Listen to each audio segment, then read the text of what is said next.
time I talked a lot about the complexity of tensor problems, and now I want to talk about how tensors can tell us things about complexity theory, and in fact, I would argue that some problems on tensors are sort of at the heart of certain issues in complexity theory. So I want to start with connecting back actually to Alexander's talk, where if you recall in the meat acts, there was this issue of, okay, you have this space of matrices and you want to find one which is singular, right? Because you want it to have a kernel and you're going to use that kernel to help you find a submodule. There's a closely related problem, which is if I give you a space of matrices, so let's say I give you, given, I don't know, D n by n matrices. Well, okay, one question is, can you find a singular one, right? Taku gave us a very nice talk about what's the minimum rank of all matrices in the linear span of these. So we're going to consider the linear span of these, M1 up to MD. And the question is, so decide, does this span contain a non-singular matrix? Right, this is sort of the dual of the subroutine that Alexander needed for the meat acts. But you see these problems are all related, right? Okay, one is you're computing the minimum rank, one is you want something not of full rank, and here we're asking, does there exist something of full rank? And over large enough fields, there's a very easy randomized algorithm for this, which is take a random linear combination of these matrices and check its rank. And if you're over a large enough field and there is any non-singular matrix in this space, then a random one will do it, right? And in particular, if you're over like the complex numbers, almost all of them will be non-singular. The set of singular things is measure 0. It's technically a subvariety. It's carved out by the determinant vanishing. And in fact, so let's just write that out because it's going to play a role later. So the set of linear combinations, so the set of, let me say, vectors x1 up to xd, such that sum of xi mi is singular, well, this is the same as the set of vectors x, such that the determinant of this matrix is the 0 function. Oh wait, sorry, set of x such that this is 0, there we go, that's what I wanted to say. And then the question of whether the span contains a non-singular matrix is now the question of, I look at this polynomial and you ask, is this polynomial identically 0? Right, because if it is, then all of the matrices in this span are singular. Right, so this problem is equivalently decide whether the polynomial det sum xi mi is identically the 0 polynomial. And so this often goes by the name symbolic determinant identity testing, or SDIT. Okay, and again, over large enough fields, there's a randomized algorithm, which is the same as what we did before. In this language, it's plug in random values for the xi. Right? If you get 0, then with high probability, this is 0 everywhere, and if you get non-zero, then obviously this is not identically 0. Okay. So there's an easy randomized algorithm, and so in practice, again, over large enough fields, this problem is solved. By the way, over small enough fields, this problem becomes hard. Like I think it's the case that over F2, for example, this problem is NP complete. Someone?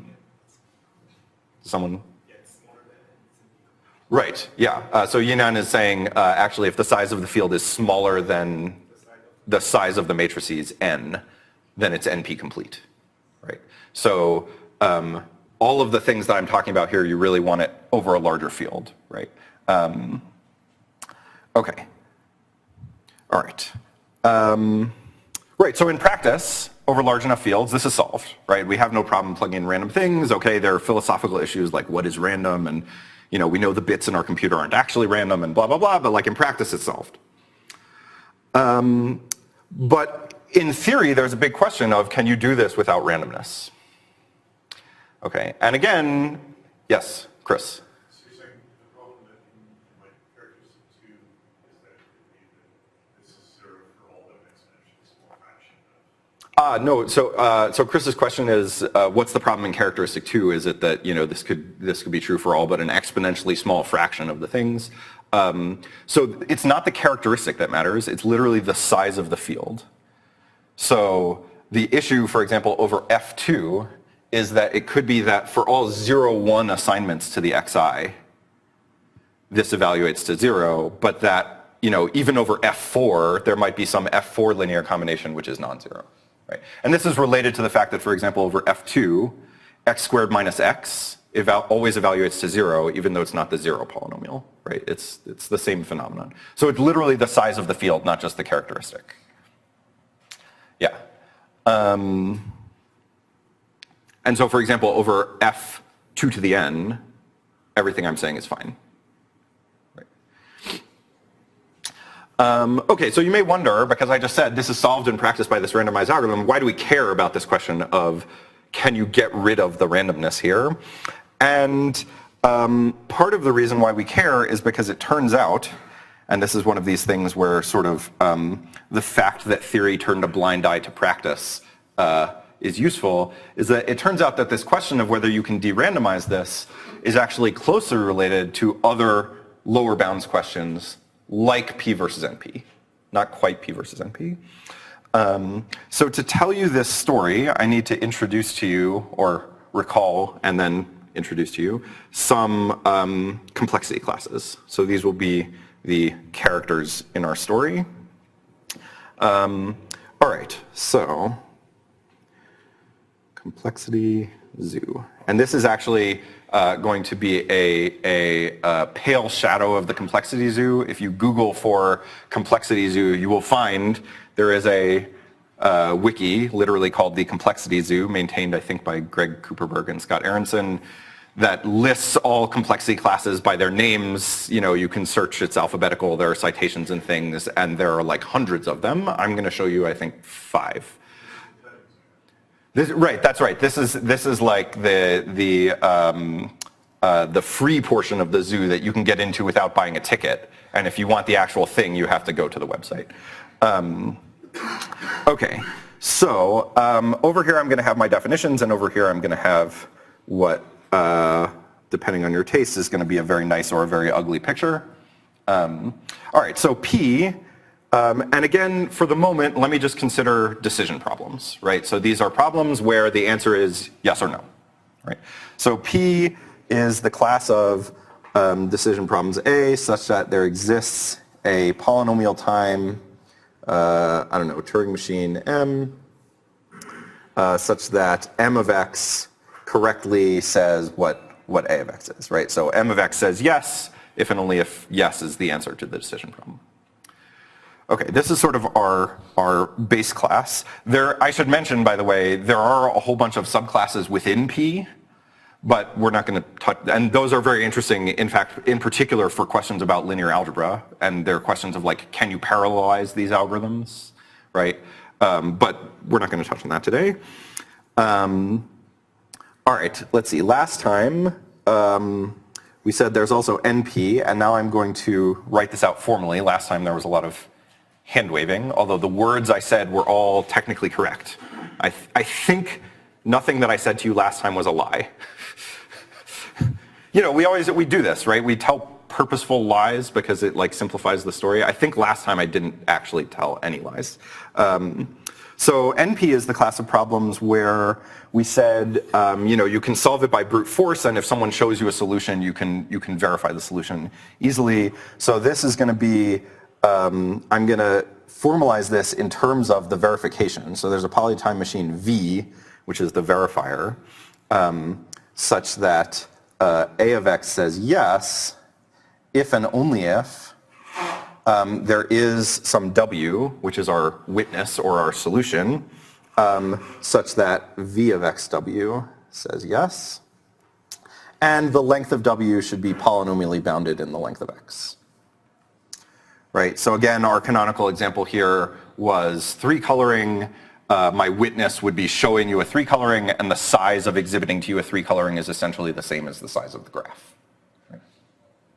Okay, so let's see, P is contained in NP, for sure.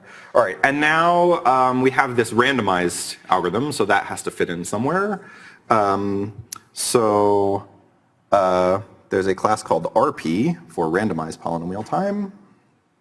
This is the set of A such that there exists a randomized, meaning it's allowed to make coin tosses, right? Even though we don't really know what that means, but like you can write it down using probability theory, but if you actually start to think about it, you get yourself caught in circles. So there exists a randomized polytime machine M such that if A of x is yes, then the probability that M of x says yes is 1. And if A of x says no, then the probability that M of x says yes is, let's say, less than half. I think I got this right. I always forget which one is RP and which one is co-RP. If it's co-RP, I should just be swapping yes and no. So RP sits here. So certainly anything you can do without randomness, you can do with randomness. Here, because when it's yes, it always says yes, that essentially means that when the answer here is yes, I can take the random coin flips as my witness in the definition of NP, right? So to show you that this problem is in NP, well, when the answer is yes, I just tell you what coin flips, what the outcome should be for my coin flips, and then you run the algorithm and you can verify. Yes, Chris? Well, so if there are any coin flips to which it says no, that's a proof that the answer is no. Oh, did I mess up? So maybe Is there, maybe this is co-RP? Well, this class appears to be inside coding. Oh, all right. Sorry. Yes, I did get it wrong. All right. So let me swap this. So when A of x is no, the probability that M of x says yes should be 0. Sorry about this. And when A of x is yes, the probability that M of x is yes should be, let's say, at least a half. There we go. All right, now this is in NP, and now I think I've got my definition right. Okay, all right, but the proof that I had before still works, because now, if the answer is no, there's no set of coin flips I can show you that will make this thing say yes. And if the answer is yes, the probability is at least a half, which means there exists a set of coin flips. So if I show you the coin flips, that's your witness that the answer is yes. Right? Okay, good. Now I've got, thanks, Chris. Yes? Shouldn't it be strictly greater than half? Oh, shouldn't it be strictly greater than a half? So for this class, it actually doesn't matter. In fact, this could be any constant.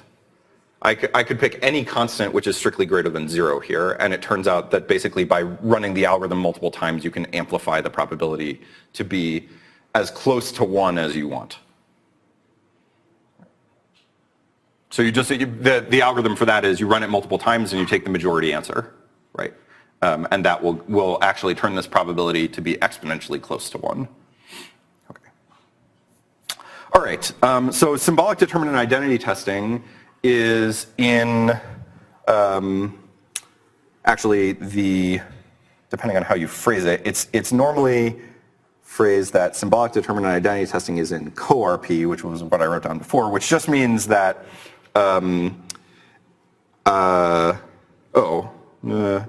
right, so symbolic determinant identity testing is the question of, is this identically 0?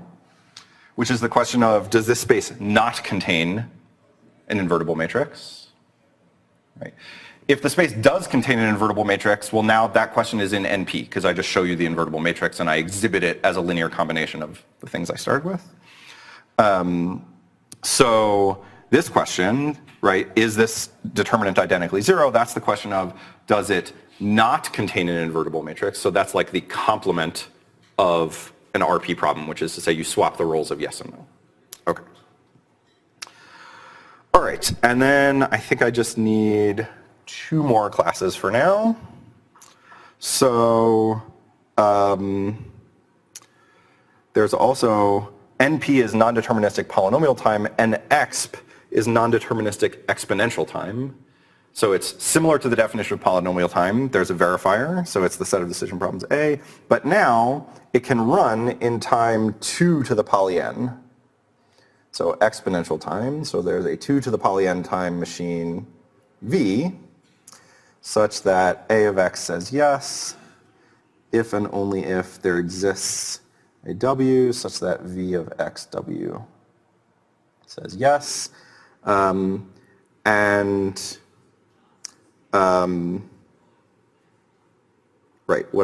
W should now also be have size 2 to the poly x. Okay, and here when I say a 2 to the poly n time machine, I mean, so W here, the witness itself, could be exponentially larger than your original input. I want V of xW to still run in 2 to the poly n time, right? Not 2 to the poly n time. Okay, so NX, much bigger class. Way out there. Okay, and then the last class I will need, this one I will hand wave and lie a little bit, but I will tell you the correct name is called p-poly, because, you know, complexity theorists are really good at coming up with names for things. This is the class of problems decidable by poly-size Boolean circuits. Okay, and what this is a very funny class. This is like in some sense, totally historical. So it almost has nothing to do with Turing machines. So the idea here was in the 80s, people were trying to prove lower bounds. Like they were trying to prove P was not equal to NP. And the methods that they used, it turns out, or the most promising methods, I should say, at the time, and mostly still today, don't really use the fact that you have a Turing machine, right? A Turing machine is a machine where you can plug in an input of any size and it gives you some answer. Right? What they actually did was, for inputs of a given size, they looked at what the Turing machine does. Right? And you know, it does these little things like, oh, in this step it takes the AND of these 2 bits. And then in the next step it looks at this input bit and the output of that and maybe it takes their OR. Right? And so in this way, for inputs of any given size, so this is like our input, x1, x2, x3, x4, you get a Boolean circuit. So it has like AND gates and OR gates, and maybe there are some NOT gates, and you know, you can do whatever you want here. Okay, and this sort of computes in the obvious way, if you draw it correctly. Okay. And so for any given Turing machine, you look at what it does on inputs of size n, and you can write that down as a circuit. And the nice thing about this circuit viewpoint is that it sort of makes clear where the information is flowing in the computation. Right? Whereas in a Turing machine, it's like a list of, you know, or whatever, you know, a program in your favorite programming language, it's not always clear exactly what's going to affect what, right? Whereas in the circuit, at least it feels clear, right? It's just a directed acyclic graph. You can sort of follow paths through it. And so most of the lower bounds techniques worked like this. They said, suppose you had a polytime Turing machine, look at the corresponding circuit on inputs of length n, I'm going to argue about what this circuit can possibly look like. Right? And so p-poly is a class that was used to formalize this idea. And the idea is that, so maybe I won't lie to you, so this is the set of A, such that for all input sizes n, there exists a circuit, Cn, which can vary from input size to input size, such that Cn of x equals A of x for all x of length n. So the idea here is, it's like an algorithm. And the size of the circuit, the size of the circuit is polynomial in n. Right. So it's sort of like an algorithm, except for every different input size, you can potentially have a different algorithm. Right. Now, this is obviously in some ways a totally unrealistic model, right? In some ways, it's actually more realistic because like we don't actually have Turing machines, we actually have a fixed size circuit in our laptop. Yeah, question? The size of your circuit is the number of gates. Yes, oh sorry, the size of the circuit is the number of gates. For example, you could also say the size of the circuit is the number of wires, the number of edges here, and you get an equivalent, it's not the same definition, but it's an equivalent class. Yeah. Right, and the number of gates correspond, you know, if you started with a Turing machine and then you built the corresponding circuit, the number of gates here corresponds to the number of steps that the Turing machine took, right? Each step is one small logical operation, right? So the size of the circuit is roughly the running time of the Turing machine you started with. But for this class, there are no Turing machines in sight, it's just circuits, and you can have a different circuit for each input size. So in some ways, this class is like totally unrealistic. There are uncomputable problems in this class, right? I'll leave that as a little exercise, but you use the fact that you can have a different circuit for each input length n. But it's sort of useful because if you prove, for example, that NP is not in P poly, well, that proved that NP was not in P. So P poly, it turns out, contains not only P, but also actually randomized algorithms. Can be simulated in P poly. So P poly, well, we don't really know, but it sort of looks like this. So it contains P, it contains randomized algorithms, it contains some uncomputable things. So like, certainly there are things out here, right? But what you'd like to show, which we don't know, is that NP is not in P poly, right? That, for many people, is sort of one of the most promising paths to proving P not equal NP is actually prove this much stronger statement. And part of the reason people think it's promising, again, is because a circuit is a finite object and you can reason about sort of the flow of information in these circuits. Okay. All right. So, let's see, those are all the complexity classes I need. So before I move on to the next thing, and then we'll get back to symbolic determined identity testing, and then we'll come back to tensors and see how those fit into this. Any questions about these?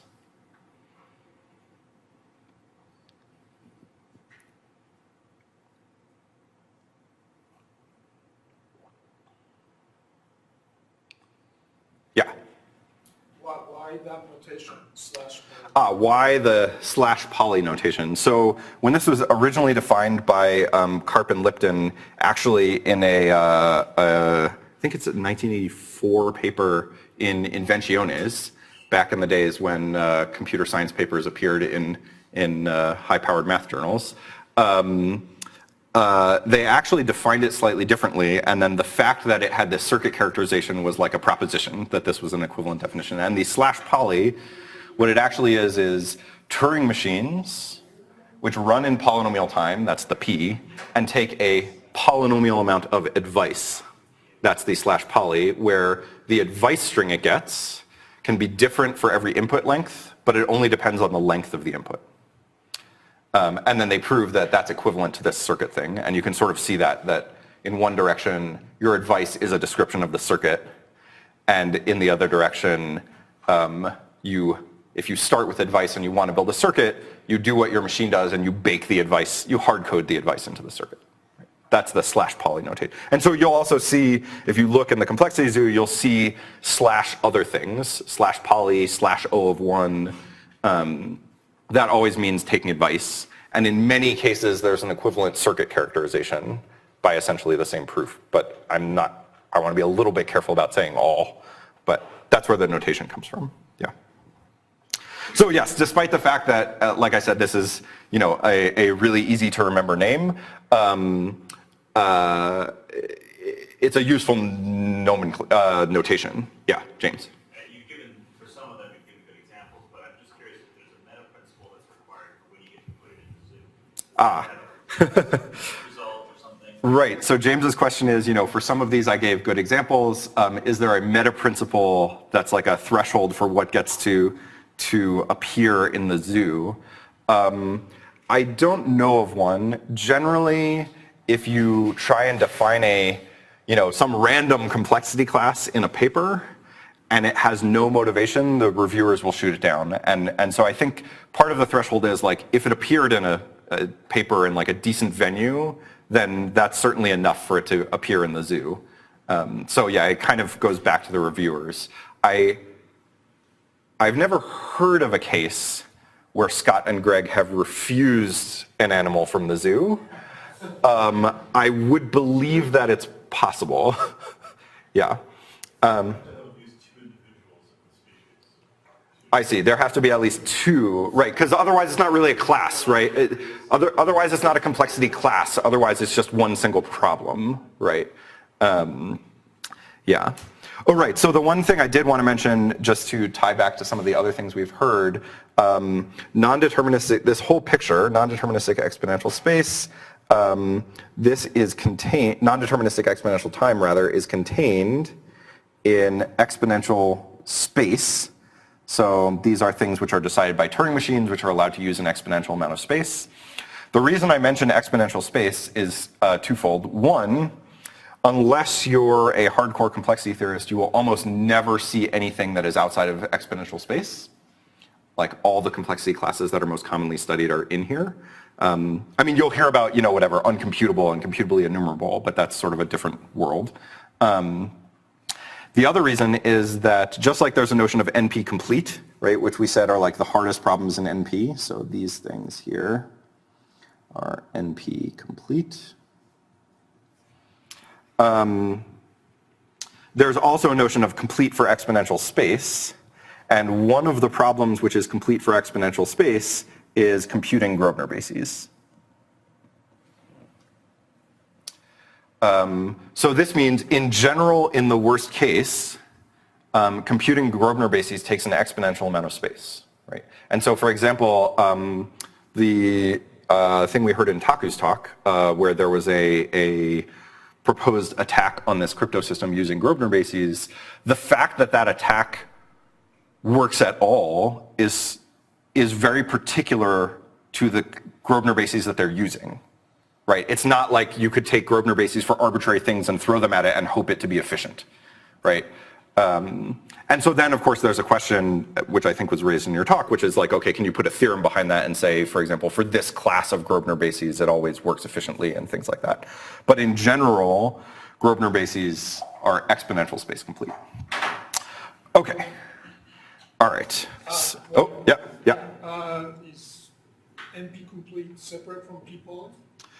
So is NP complete separate from p-poly? So as with P, where NP complete is different from P if and only if P is different from NP, the same is true with p-poly. So because NP complete problems are the hardest things in NP, NP is in p-poly if and only if NP complete is in p-poly. Right? Yeah. Okay, great. All right, so let me... I have to introduce two more things, but they're not really complexity classes, and then we'll come back to our motivating question. So one of these things is the permanent function, which maybe some of you have seen. So the permanent of a matrix is like the determinant, but there are no signs. So it's the sum over all permutations of x1 pi 1, x2 pi 2, xn pi n. This has applications in combinatorics. It shows up as quantum amplitudes in even very simple quantum circuits. And it looks like the determinant, and we all know that you can compute the determinant easily, say in like n cubed time using Gaussian elimination. So the question is, well, how hard is the permanent? And the answer is it seems to be much harder. So Valiant in 79 proved that the permanent is actually harder than all of NP. And it's not NP complete, it's just NP hard, so we don't believe that computing the permanent is in NP either, but it's at least as hard as all of NP. Okay, but you could also ask, the permanent is a perfectly good, symbolic polynomial defined, in fact, over any ring you want because the coefficients are all 0 and 1. And so you could ask, well, say I want to compute this, I don't just want to compute this, say, for integer matrices using like a Turing machine or whatever. Say I want to compute this over the complex numbers, and I'm going to allow myself complex arithmetic for free, or for cost 1, right? So I can add 2 complex numbers, I can multiply 2 complex numbers for 1 step. And the way we normally think about that is actually in a circuit model, and now instead of Boolean circuits, it's algebraic circuits. Algebraic circuits. So they have, for example, plus gates and times gates, and they compute again in sort of a natural way. Right, so this gate here would be computing x1, x3, this one would be computing x2, x4, and this would be computing x1, x3 plus x2, x4. Okay. All right. And the reason I bring up the permanent is that, so why was Valiant interested in this? Well, okay, you'd have to ask him. He mentioned some of his motivations in the paper, and part of the motivation was that everything we knew how to do seemed to somehow come down to linear algebra, right? Or sort of simple combinatorics, but those could all be simulated by algebraic circuits of a very simple kind, right? Because it's simple combinatorics. And so the picture here is that if you're interested in P versus NP, well, the determinant is in P is contained in NP, and Valiant's result, Valiant 79, is that NP, all of NP reduces to the permanent. So if you're going to separate P from NP, if you're going to show these are not equal, a first step is to separate the permanent from the determinant. And one way to do this is to show that the permanent does not have polynomial size algebraic circuits. So this became Valiant's conjecture. Valiant's conjecture, which was intended to be sort of a stepping stone towards P versus NP, but also something where if you could prove this, it's like getting at the heart of the matter of P versus NP. So the n by n permanent does not, or I should say, is not computable by algebraic circuits of poly n size, where again the size is the number of gates. Okay, and so this is often called an algebraic analog of P versus NP, and if you hear people use that phrase, this is probably what they're talking about. There are slight variants on this coming out of geometric complexity theory, but even those have their roots in this, and they're still conjectures about the permanent. Okay, questions about that, and then we will come back to symbolic determinant identity testing and tensors. Yeah, Luke.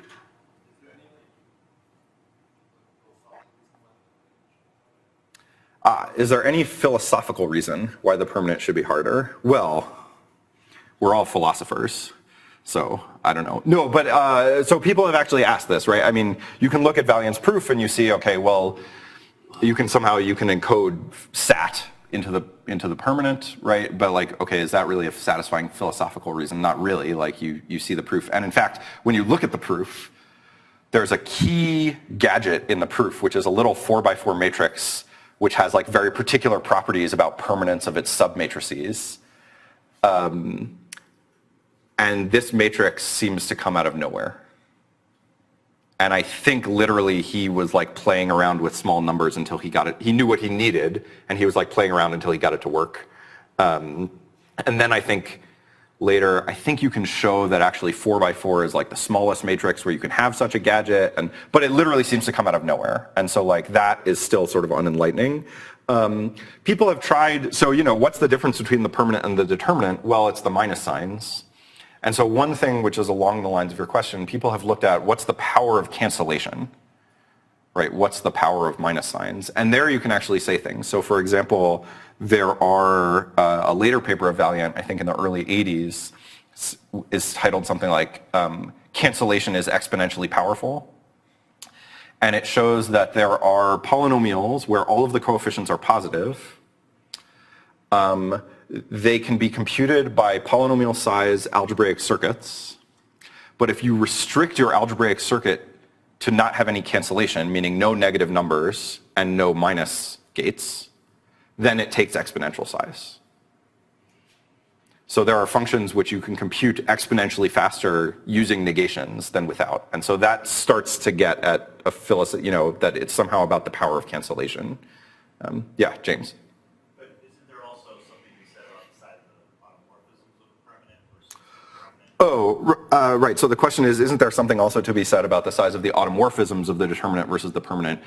Yes. The automorphism group of the determinant is like SLN cross SLN because the determinant of AXB is the determinant of X if the determinants of A and B are both 1, right? So that's like a pretty big group. The automorphism group of the permanent, if you think about it a little bit, you will quickly convince yourself, well, okay, you're allowed to permute rows of your matrix. You're allowed rows, this way, rows. You're allowed to permute rows of your matrix. You're allowed to permute columns of your matrix. And you're also allowed to rescale each row and each column as long as the product of all those scalars is 1. And that's actually the whole automorphism group of the permanent. It's much smaller. It's basically a permutation group, right? So yes, there is something to be said, and this is one of the sort of starting motivations for this geometric complexity theory program that was developed by Momoli and Sahoni and others.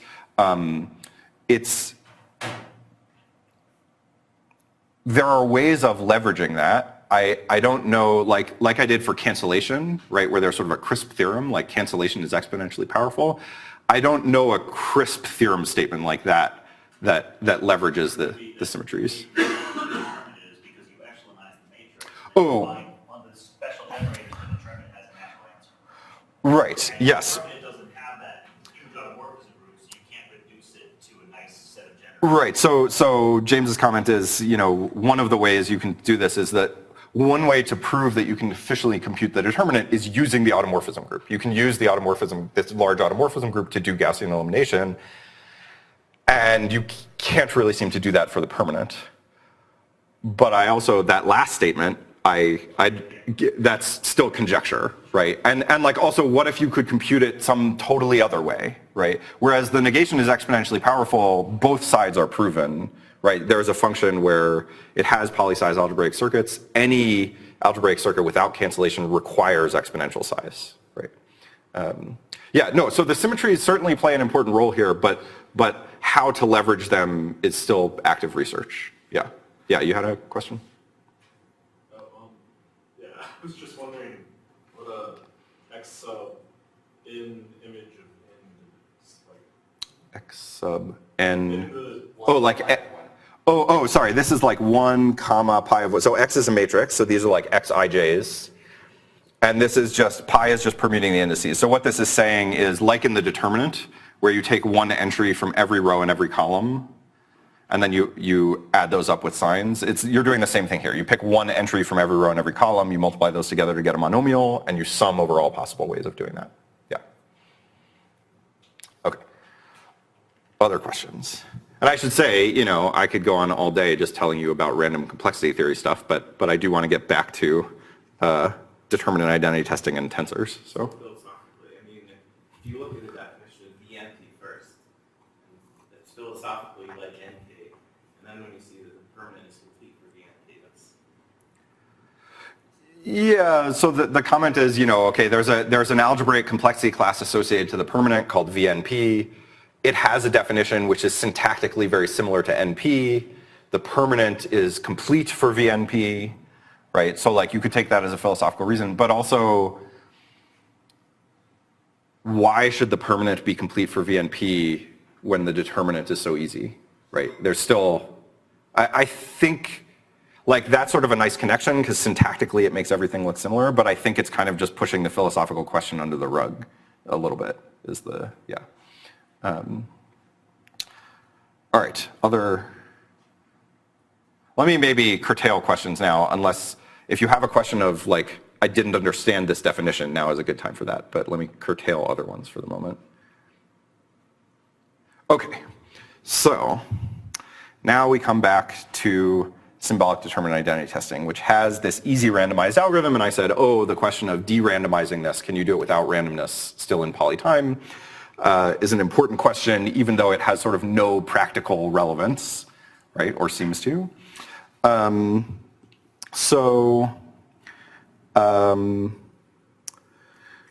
There's a series of results which go by the name of hardness versus randomness. And these actually started out in the world of Boolean circuits, and then there's a beautiful paper by Cabinets and Impagliazzo 04, and because it was prior to when I started grad school, to me this is like ancient, even though I recognize it was only like 18 months prior to when I started grad school. But you know, that's how time works for PhD students. So what they said is, if you can de-randomize this, then you get lower bounds, complexity class separations. So if symbolic determinant identity testing is in P with no randomness, then either non-deterministic exponential time is not contained in P-poly, right? So let me finish the statement and then discuss it. Or Valiant's conjecture is true.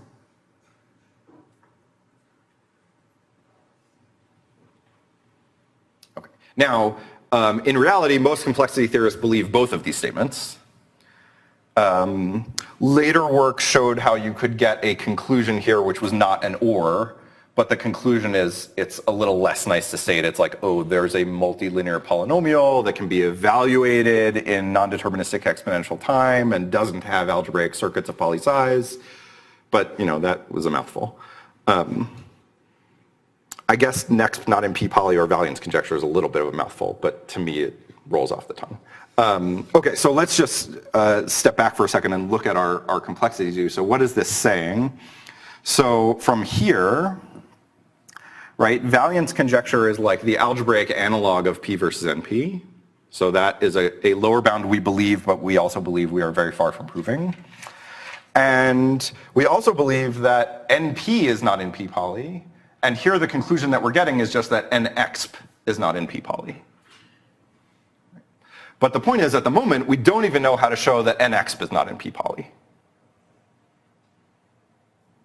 Okay, so on the one hand, this question of de-randomizing symbolic determinant identity testing has no practical importance. On the other hand, if you could do it, you get lower bounds, right? And you sort of maybe not alter the way we think about the complexity landscape, because of course we already believe these lower bounds, right?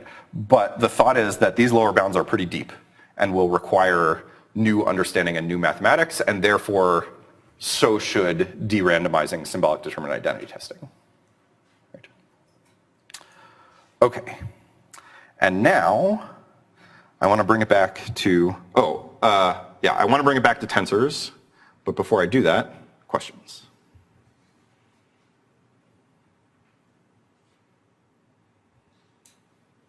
All right. So, back to tensors. So if you recall, symbolic determinant identity testing was I give you some matrices and I'm asking whether their span contains a non-singular matrix. Right. Well, if I start with my D matrices and I see if I can do this, I stack them up, right?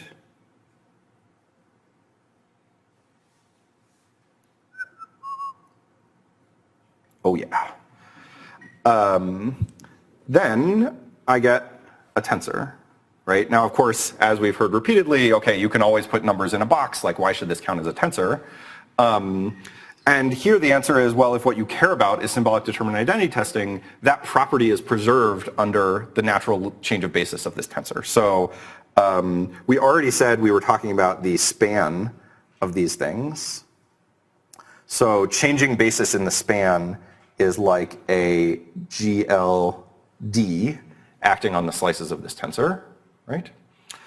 And then our question is there a non-singular matrix in this span? Well, I preserve the rank of everything if instead I look at the span of AM1 B transpose AMD B transpose. Right? Those multiplying these matrices on the left and the right preserves their span, and as long as I do it simultaneously to all of these matrices, I've preserved I haven't fixed the space, but I've sort of shifted the whole space together, right?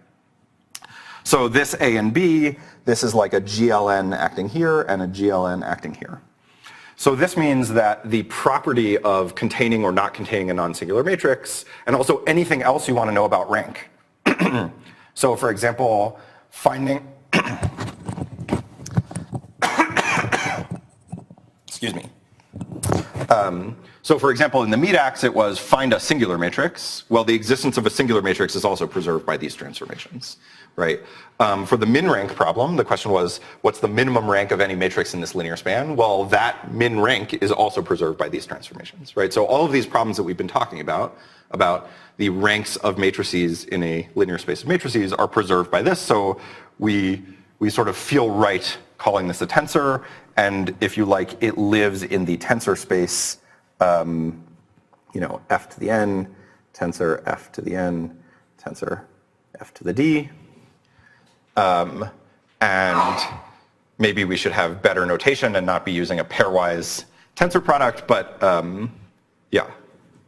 So the point is that there really is a tensor sitting here, right? It's not just a random collection of matrices.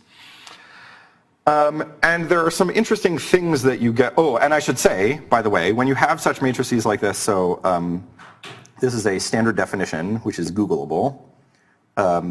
So a singular matrix space is a linear subspace of n by m matrices, all of which are singular. And I guess if n is not equal to m, I mean they're not full rank. Okay. So these are the matrix spaces for which the symbolic determinant vanishes identically, right? Every matrix in the space is singular. And so you could imagine, okay, learning things about singular matrix spaces could help us understand this symbolic determinant identity testing problem, which at the end could then help us prove lower bounds, right? And like major conjectures in complexity theory. And in particular, because sort of all the properties we care about these matrix spaces are preserved by these change of basis, we only care about them up to this change of basis, right? Which is sometimes called equivalence, right? Or if you think about it as a tensor isomorphism, tensor equivalence. Okay, so let's just think a little bit about what kinds of singular matrix spaces there are, right? Because, for example, if it turned out that there was like a complete classification of singular matrix spaces, and I could write down like a finite list, there are just these 5 types. Well, now I've reduced the symbolic determinant identity testing problem to, okay, identify which type you're in, and for each type, solve it there, right? Okay. I claim, for a variety of reasons, some of which are hand-wavy and some of which are backed up by theorems, that there is no such classification. But you could still hope to make progress by learning properties of different kinds of singular matrix spaces. So let's just think about what you could have. Well, one thing you could have is you could have a space of matrices where every matrix in that space has a row of zeros. That's obviously singular, right? Those are sort of trivial, right? Like you don't even have to compute determinant, you just look. Combinatorially, you see, is there a row of zeros, right? It actually has to be the same row in every matrix in your basis. If it's different rows, it could be the case that by taking a linear combination, you could get something non-singular, right? But if it's the same row in all of your matrices, that's certainly singular. Okay, another thing that could happen is, so let's say I have A is my matrix space, so this is a subset of n by m matrices over some field F. So another thing that could happen is that this space could be, it could shrink a subspace, right? If it does something sort of non-invertible, that's a sign, and you can often leverage this into proving that it's singular. So hang on, let me give the definition, and then if you still have a question, you can ask. So we'll say, given A, V, subset of F to the M, is a shrunk subspace if AV, by which I mean the set of all vectors m dot v for m in A, v in V, if the dimension of AV is strictly less than the dimension of V.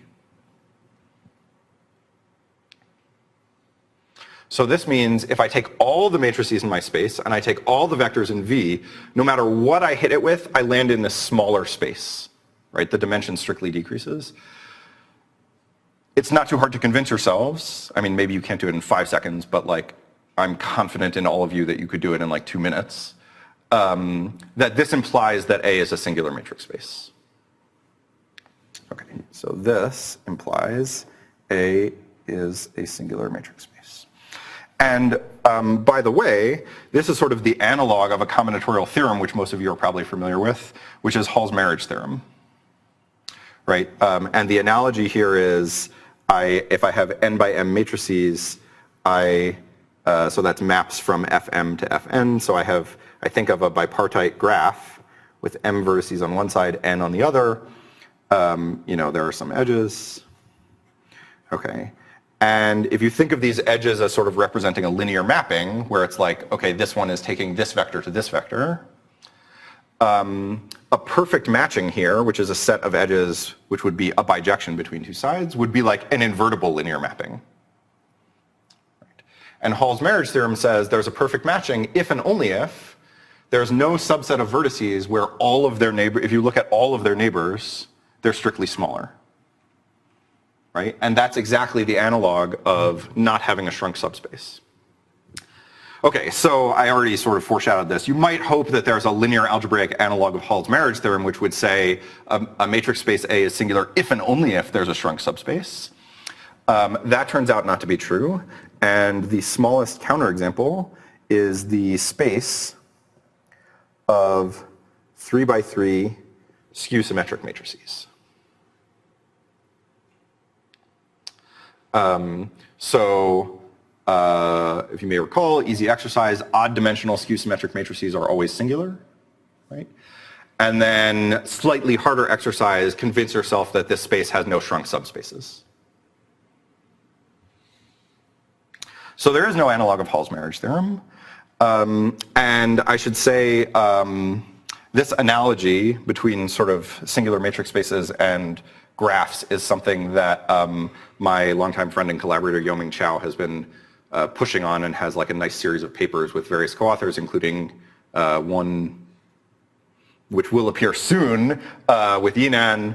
But this analogy is not, it started out as just sort of a nice observation, and I think Yoming's work is really pushing it to the realm of like, there's a serious analogy here that covers not just sort of perfect matchings, but a lot of things in graph theory.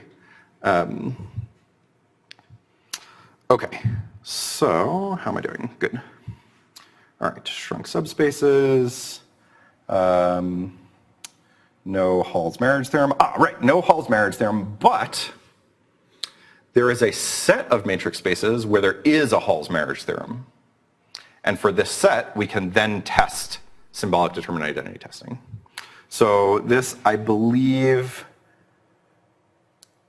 think this theorem goes back to Lovász. It might go back a little earlier. It's closely related to a theorem on matroids, which may also be due to Lovász, and so maybe due to Lovász anyways. But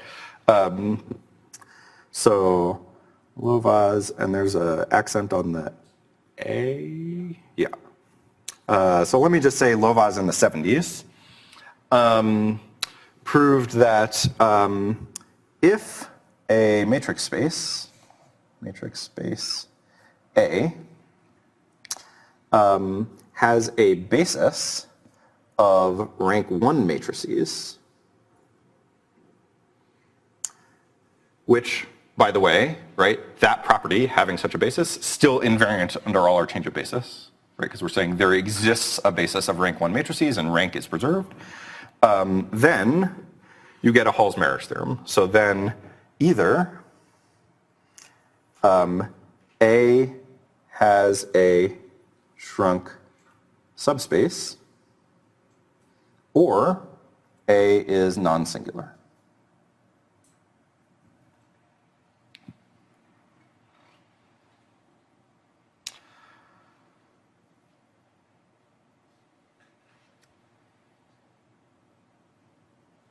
Okay. And then Gurvitz in 2004 showed if I give you the basis of rank 1 matrices, you can then efficiently test symbolic determinant identity testing. So that was nice, but the question here is not if I give you the basis. The question is, does there exist a basis? And so then in 2014, a paper by Gabor Ivanios, Mara Karpinski, Yoming Chow, and Miklos Santa showed that even if you're just promised that there exists a basis of rank 1 matrices, then you can solve symbolic determinant identity testing in polynomial time. Okay. And if you've heard of these things, that result is closely related to results on the non-commutative rank problem and invariant theory for tensors and operator scaling and all sorts of nice things. Right. Okay, so this is one case where we actually, we have this is sort of a nice computational property in some sense, right? To say it has a basis of low rank matrices. Not just low rank, rank 1, right? And then you get this classification theorem, and then you can leverage that classification into de-randomizing some part of symbolic determinant identity testing, right? Yeah, Chris. So, I'm sorry, is telling whether A has a shrunk subspace always in P? Is telling whether A has a shrunk subspace always in P? Yes, that is precisely, or that's a specific case of the non-commutative rank problem. It's the question of, is the non-commutative rank not full? And that problem was proven to be in P. Do you know the exact citation? Right. So one is Harman Dirksen, right? And one is Ivanios Chow. Oh, and Subramanian, right. Oh, Gurvitz, Oliveira, Wigderson. Right. Okay. So those are the two. And again, this is tied up in the story of operator scaling and invariant theory, and yeah. So yes, we now know that testing whether A has a shrunk subspace is in polynomial time, but that involved quite a bit of non-trivial mathematics to show. Yeah. Okay. Once we know that, then this result that if you have a rank 1 basis. Oh, right. Once we know that, then you get this result sort of for free once you have this high-powered theorem, because if you're promised that it has a rank 1 basis, then you just run your polytime algorithm to see does it have a shrunk subspace, right? So that gives an additional proof that you can de-randomize this case of symbolic determinant identity testing. Okay. Or just to complete the analogy, Hall's theorem for bipartite graphs is when the basis consists of elementary matrices. Right. So the question is completing the analogy here with Hall's theorem with bipartite graphs. Actually, so if you think of a single edge here as a matrix which takes this vector to this vector and does nothing else, that's a rank 1 matrix. Now, it's a particular kind of rank 1 matrix because in the bipartite graph setting we have sort of chosen bases, if you like, the vertices, right? But in some sense that's why this is the right analog. Yeah. Okay. Now, there are a few other results. Maybe let me say two. let me be careful. There are at least 2 other results that I know of which follow sort of a similar path where you have some seemingly natural condition on your matrix space, you get some sort of classification theorem, and you can leverage that into de-randomizing this. And I want to bring this up because there's an interesting mystery at the end of this, which comes from the tensor viewpoint. And then, if I have time, I will switch to talking about other ways that tensors show up in complexity theory. This already, by the way, this is the heart of complexity theory. De-randomization and lower bounds is once you have the hardness versus randomness paradigm, de-randomization and lower bounds are morally equivalent, and that's what complexity theory is all about. Okay, so let me tell you about, before we shift gears, let me tell you about 2 other cases in this mystery. So you might wonder, what if, instead of matrices of rank 1, what if all of my matrices were skew symmetric, right? Because we had this nice example, 3 by 3 skew symmetric matrices. It's odd. They're all skew symmetric, so they're all singular, right? What if I'm in the skew symmetric setting, there's nothing of rank 1, but there's skew of rank 1, which is actually skew symmetric of rank 2, right? It's skew rank 1. The matrices which look like, there's a 1 somewhere and a -1 somewhere and zeros everywhere else, right? So this is the lowest rank kind of skew symmetric matrix. You could ask, well, what if instead of a basis of rank 1 matrices, what if I have a space of skew symmetric matrices and I promise you that it has a basis of rank 2 matrices? So it turns out that there's also a classification theorem, and roughly speaking, and I'll make it more precise in a second, but roughly speaking what the classification theorem here says is either such a space has a shrunk subspace, has an invertible matrix, or it's a full space of skew symmetric odd dimensional matrices. Right, so the one counterexample that I showed you, here is a classification where that is the 3rd class. Okay. Now, it's a little bit more complicated than that. Maybe actually let me just leave it at that, because the additional complication, if you really want to use this, you should see the additional complication. I can point you to it. It's in a paper by Lovaz from '89, which was a nice sort of survey paper, which also I think had some new results in it. But let me leave it at that. So skew symmetric matrix space with basis of rank 2 implies shrunk subspace or full skew symmetric space or non-singular. Okay, and in this case we can also test in polynomial time. You can also do symbolic determinant identity testing. Okay. But then with skew symmetric matrices, there's also this alternative construction you can do, which is suppose that A1 to AD are skew symmetric. Okay. Oh, and you'll often see the words alternating matrix space.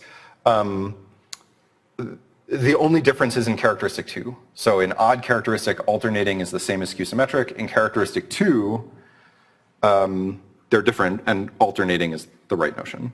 But let me just stick with skew symmetric, and that's just, if you're looking at the literature and you see alternating and you're like, why are they using this? It's so that it applies to characteristic 2 also. So if these are skew symmetric, I can build a different space of matrices, which is I'm going to build for every x, so let's say these are n by n, so for every vector v in f to the n, I'm going to get a matrix m sub v, which looks like this. So the first column here is going to be a1 applied to v, right? V is a column vector of length n, a1 is n by n, so this is an n column, that's my first column. My second column is going to be a2 applied to v. and so on, A, D, V. Okay, so this matrix is n by D. Okay. And as I vary V, because all of these things are linear, the span of these is a linear space of matrices, right? If I like, I can choose a basis of f to the n and look at m sub v just for those bases and take their span. And my claim is these are all singular. So mv singular. And how do I know this? Well, I know this because what's a property of skew-symmetric matrices? It's that for any vector v, v transpose AV is 0. And this actually is the definition of alternating, by the way. Which means that if I take this matrix MV and I hit it on the left with the row vector V transpose MV, M sub V, is 0. Because what I do is in each column here, I end up with V transpose A1V, right? V transpose ADV. So these are all 0. So I know that there's something in the left kernel of MV, but that implies MV does not have full rank. Right? So the span of these MVs is also singular.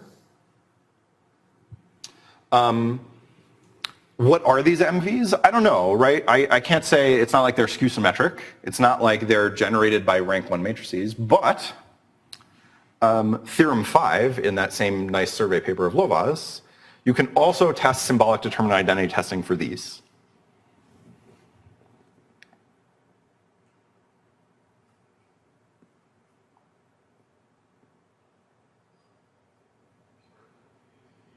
These being any matrix space built in this way. So you start with D skew-symmetric matrices, and you build a matrix space which is the span of MV, where each MV is defined like this. So any matrix space which you build this way, these are all automatically guaranteed to be singular, right? What I should actually say here is you can compute, so let me be more specific, you can compute the max rank of any matrix in this space in polynomial time. So max rank is the generalization of the question of, is there a non-singular matrix? Here we know it's singular, so like that question is not interesting, but morally this is the right generalization of symbolic determinant identity testing. And it's really closely related. There are, I'm pretty sure there are reductions in both directions. Okay, so why am I saying that like there's some tensory mystery happening here? The mystery is, okay, mystery one.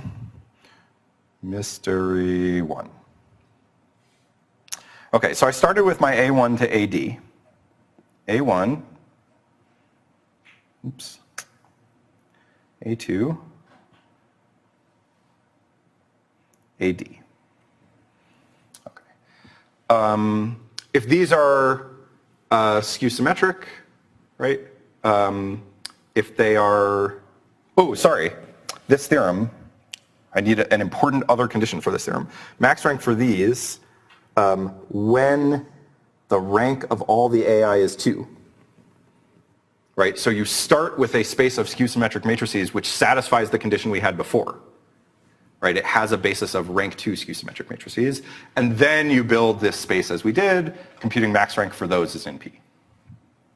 Okay, so here's mystery 1. If I take my tensor like this and I slice it this way, these things are rank 2, so by the previous theorem, you can test symbolic determinant identity testing, or even compute max rank in polytime. Okay. These matrices, what are these matrices? Well, say V is like 1, 0, 0, 0, 0. So this matrix here is, this column is the first column of A1. This is the first column of A2. So this matrix, M100, is like this slice. So this is like ME1, right? And then ME2, is like this slice, right? So this matrix space that I've built here is taking this same tensor and slicing it in the other direction, right? And this will end up at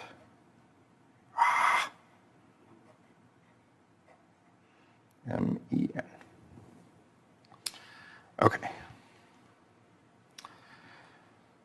Now, for both of these, we can compute max rank in polynomial time, but the proofs are very different.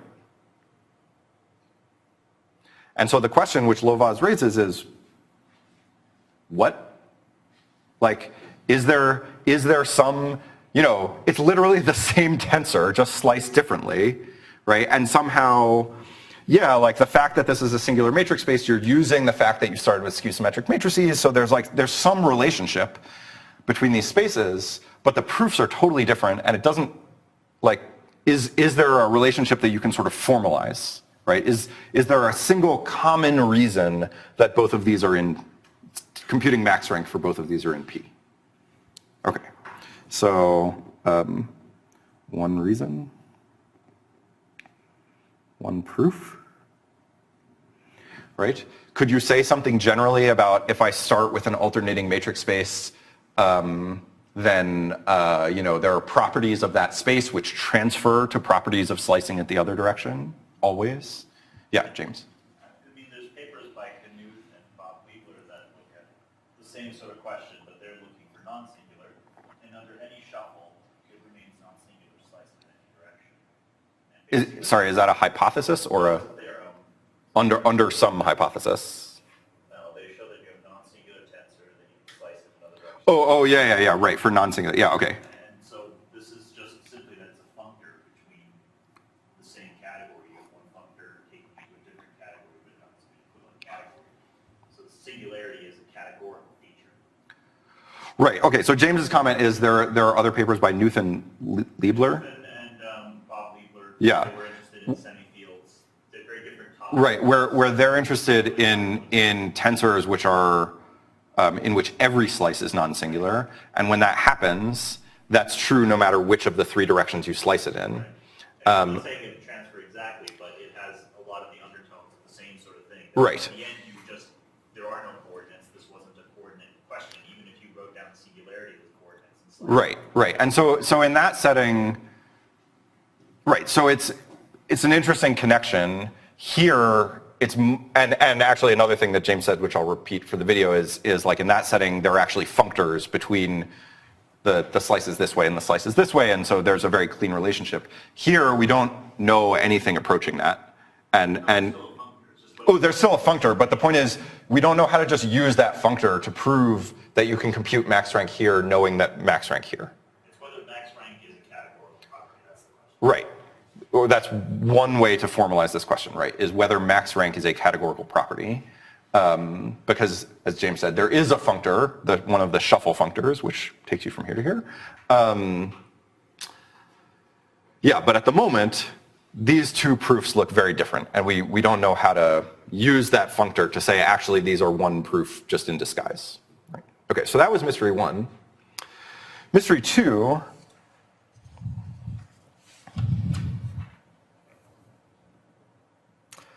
And yes. So if I have an n by n by n tensor, when I say it's non-singular, do I mean that if I contract any one of the three factor, right. I get a full rank matrix? So Chris's question is, when you have an n by n by n tensor, what do we mean when we say it's non-singular?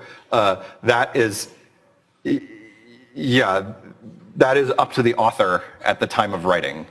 And actually you'll see, so like we've already seen this a little bit, for example, in Pete's talk, where he was talking about spaces of bilinear forms, right? He called those non-degenerate if they had no, I think it was no common kernel and no common co-kernel, right? Right, if the radicals in two directions are 0, and full if the image into the third direction was full rank, right? In the case of arbitrary 3 tensors, so let me just say what I mean in this talk. When I said a non-singular matrix space, I meant a matrix space in which there exists a non-singular matrix. Other authors, including myself at other times and places, will use non-singular to mean the thing that you were saying. Yeah. Okay. I'm drilling into the direct question, which he meant. Oh, he meant actually every slice was non-singular. So no, in the Knuth-Liebler models, they were interested in bilinear products. They were interested in algebras and generalizations of fields, but not necessarily associated. So then there's a contraction of the output of the product. You can have no zeros. So that's slice. So they can have, for example, like you could have zeros if you were to slice it into the output in this direction. You could have zeros on some of those slices, but you can't have a zero going all the way through. Afterwards, I'll draw a picture. No zero divisors in the product. A times B equals 0 implies A equals 0, B equals 0. All right, so mystery 2, which Lovász didn't raise, and that makes me a little frightened because like he is a very smart guy, and like, but this mystery bugs me, is suppose I start with a space like this. So I start with a space of skew symmetric rank 2 matrices, or rather, not all of them are rank 2, but it has a basis of rank 2 matrices. What if I slice it the third way?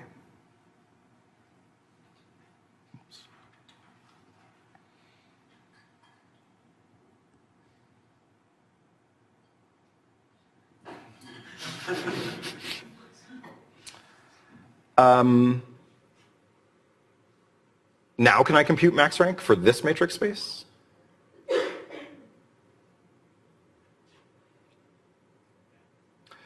Yeah, right? Again, it comes from this same construction, but now putting the vectors on the other side, right?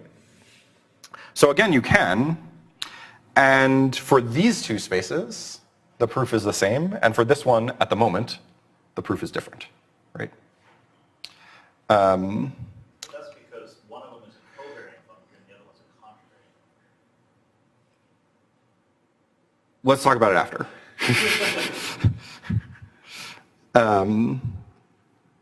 Okay. All right. Any questions about that? And then my last 10 minutes, I'll tell you some other places that tensors arise in complexity. I have a question as to the 2 was really, really critical in both these proofs, so rank 2 thing, right? Yeah. Mm-hmm. And is it just because my imagination can't see the 3 that the 3 doesn't make any help, or it gets harder? Like why would I need this rank 2 assumption is clear in all of these proofs? Oh, right. Okay, so James's question is like, you know, in this proof, rank 2 is really crucial. In the previous proof, it was rank 1 was really crucial. Yeah, and you know, is that... I don't, Like while detained. right. Is there some reason that it stops there? And I don't know the answer. I would very much like to know, and actually we're thinking about that. Yeah, so for example, you could ask for non-skew symmetric matrices, what if I promise you it has a basis of rank 2 matrices? Or for skew symmetric matrices, what if I promise you it has a basis of rank 4 matrices, right? And as far as I know, those questions are still open, both in terms of a mathematical characterization and in terms of algorithms. Yeah. And it would be really nice to either resolve that or have a theorem which says, here's why it becomes so much harder when you let the rank just increase by 1. Right? Yeah. Great question. All right. Not that the other questions weren't great, right? That's always the danger of saying great question is like once you say it once, well, oh, why didn't he say it to my question? Well, okay. No, in this case, it's because this is a question that I myself have thought of, and so yeah. Yeah. All right, so in my last few minutes, let me just tell you a few, and before I get to that, there are lots of things to be said about the classification of singular matrix spaces. So for example, we essentially know it for 3x3 and 4x4 matrices, even for matrices whose max rank, matrix spaces where the max rank is 3, we know a classification. For 5x5 matrices, It's not known, and it's believed that like the classification must be harder because there have to be at least infinitely many classes. But we don't know, like, could they be, maybe they come in one parameter families or something like that. Anyways, I could go on, but there's lots of interesting stuff there, even in small cases. So if you're curious about small cases, rank 4, where everything in the space has rank at most 4, or singular 5x5 matrix spaces, I believe, are sort of the first open place to look. All right, so in my last few minutes, let me tell you a few other places where tensors show up in complexity theory. And I guess I'm going to bias myself towards a thing which will hopefully help set up Chris for part of his talk. So I'm going to talk a little bit about matrix multiplication. So matrix multiplication, we all know and either love or hate what this is.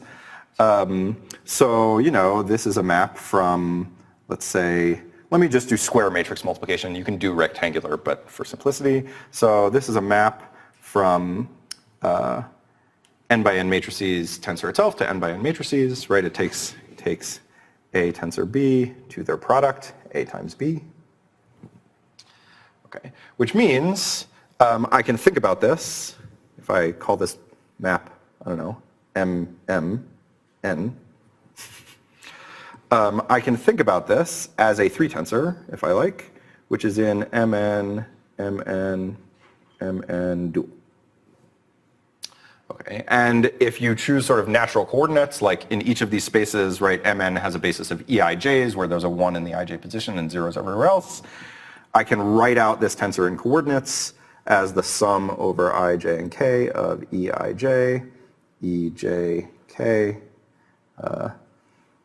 Let me write EKI, just for symmetry. It would normally be EIK, right, because EIJ times EJK is EIK, but let me just transpose that for symmetry. Okay, so you can write it down, and the question is, how fast can you multiply two n by n matrices? Right. So the trivial algorithm is n cubed. This is what we were all taught at some point in our lives. In 69, Stratton showed you could do better. Log base 2 of 7 in the exponent. There's a reason that shows up, which I don't have time to go into. But the point is, this number is less than 3. Okay. This algorithm actually gets used in practice. In practice, I believe what happens when you're multiplying dense matrices is this is a recursive algorithm. They do this recursion down to some size, and once you get below that size, they basically revert to the n cubed algorithm because computers are so fast that you might as well do that. And the overhead of executing Strasson's algorithm is no longer worth it. But then there was a long series of results which sort of came to a standstill with Coppersmith and Winograd in 1990, where they get O of n to the 2.37 something, something, something. And then this was not improved until like 2014, and the current world record is due to Francois Legal, which is n to the 2.37 something, something, something, where this something is smaller than that something. Okay. Right, and the conjecture, which, I don't know, some people call this widely believed. I would call it widely conjectured. Is that actually you can get this down to n to the 2 plus epsilon for any epsilon you like. This conjecture should be a little bit shocking, right? It basically says that you could multiply two matrices in asymptotically the same amount of time it takes to add them, right? And like multiplying matrices seems like a much more complicated operation. So it turns out that asymptotically, meaning in this case up to a factor of 2, this question is the same as the question of what is the tensor rank of this tensor. So up to 2x, the algebraic circuit complexity, meaning the size of the minimum algebraic circuit for n by n matrix multiplication is equivalent to the tensor rank of this tensor. Okay. And so tensor rank has become sort of a big business in algebraic complexity theory, not just for this tensor, but for other tensors. I mentioned last time that computing tensor rank in general is NP hard, meaning I give you a tensor, I ask you its rank. That will be NP hard. Right.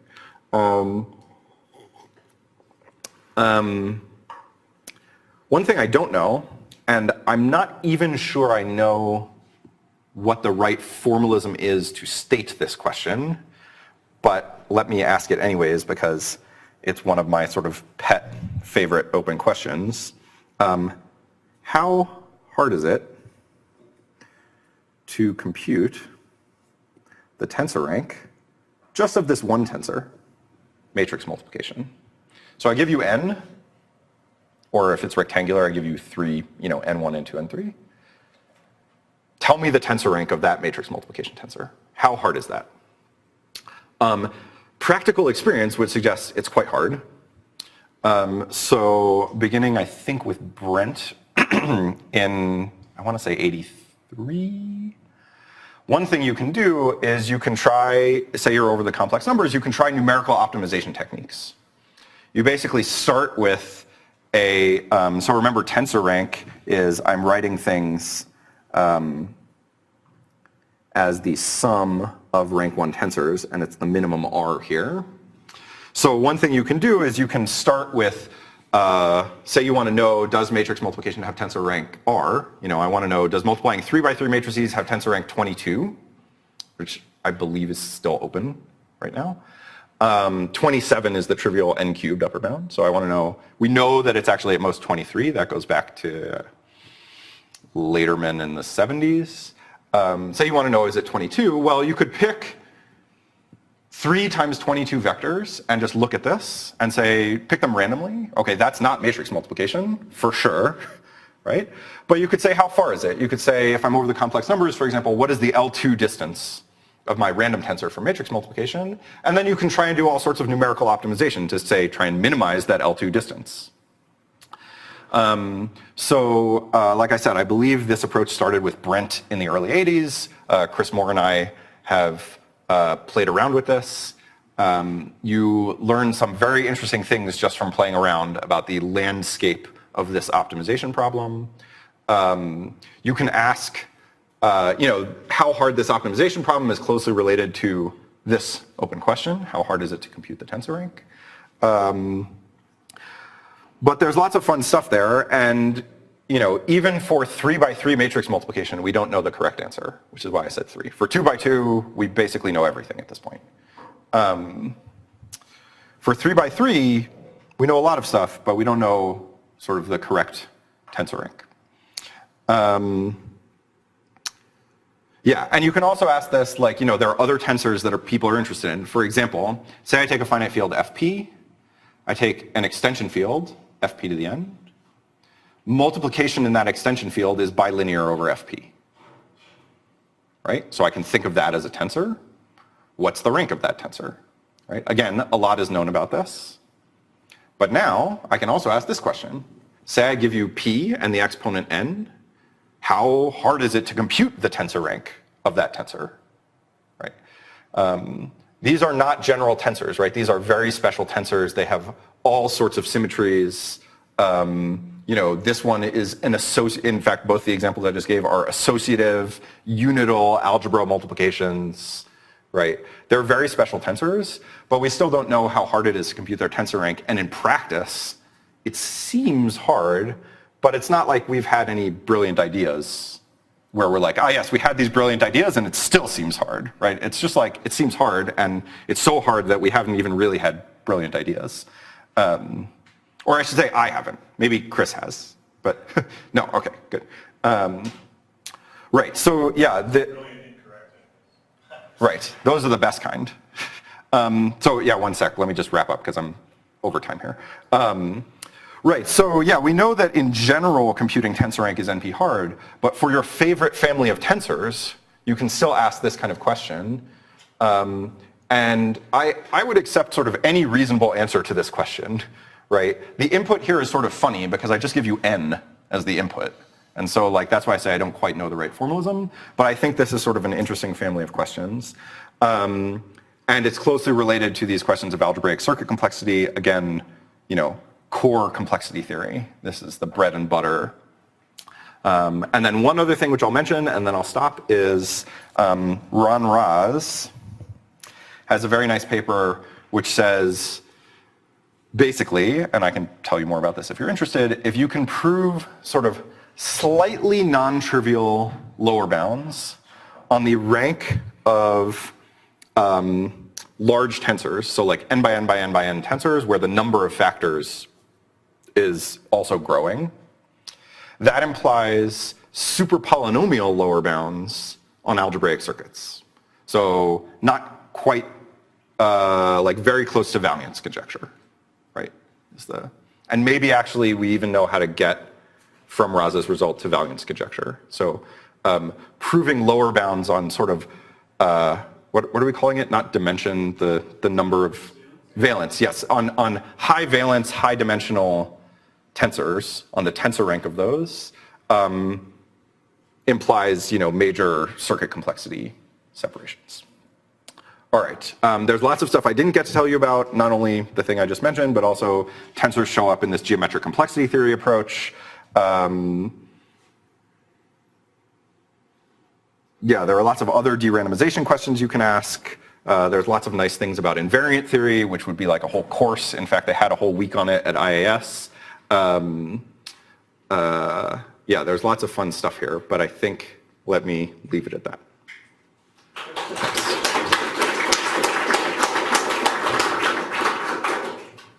Questions? Yeah. So I was wondering, so you were just saying that there's some examples that we can compute the maximum rank, right? For example, if your matrix space Oh, yeah. promised to have rank 1 basis, and if you're a skew symmetric matrix and you are promised to have rank 2 basis.